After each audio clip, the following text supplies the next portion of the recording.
Day 30, Salt with You. Hi guys, I'm Dave. I love how in the Bible there are so many illustrations to the world that we live in and the natural world around us. And Jesus actually talks about seeds.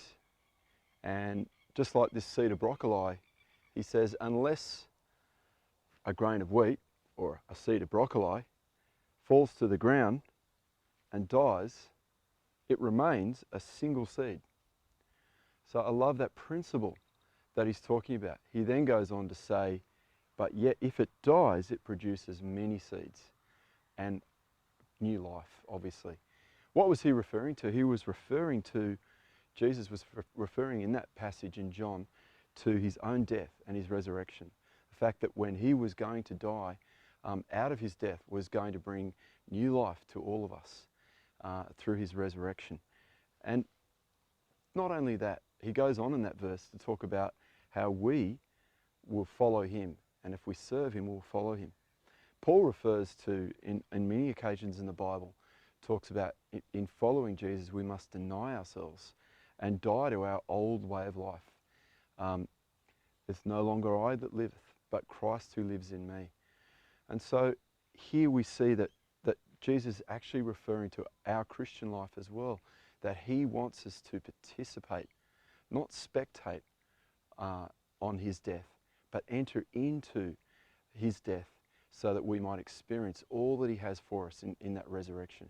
The new life, the fruitfulness of what he wants us to enter into in the Christian walk. What does that mean? Well, for me personally, 30 years ago, a group of friends were praying for me, and I clearly saw a picture of Jesus dying on the cross. And it was a very real experience. It was just me spectating, being a spectator. It was as if I was there seeing Jesus dying and hanging on the cross and seeing the tears and the wounds and all of that for me. And I was very taken back. In fact, as they were praying for me, my eyes filled up, so I was lying down with tears. So it was very, very moving. And through that time, through that experience, or in that time, I actually heard Jesus say to me, not audibly, but Jesus was calling me onto the cross. And of course I felt so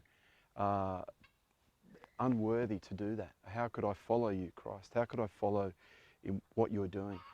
But when I read the scriptures, I clearly see what Jesus was talking about is that he wants us not just to be there and spectate his death and reflecting on what we've been through in Easter, but to really each day to participate in his death.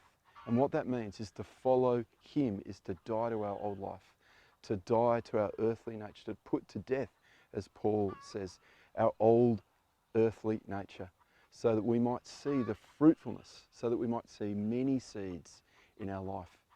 So that means surrendering, giving up ourselves. And after that experience, I had the fruit of that in my life. I actually realized that I had to deny myself. And in order for Christ to live in me, I had to die to things in my own life, to my own selfish nature, putting my own desires, my own ambitions and myself first, but yet putting God first and following Jesus and saying, Jesus, what do you want for my life? Jesus, where do you want me to go? Where do you want me to be? How do you want me to live? And that really turned my life upside down. And the fruit that's come out of that living and following and participating in the death has been that I've really met the resurrected Jesus. And he has changed so many aspects of my life. And so I really encourage you this week to reflect on what does it mean to not just to spectate, to participate in the death. I pray that you might be a seed that dies and bears great fruit to those around you. Many, many seeds. Have a great week.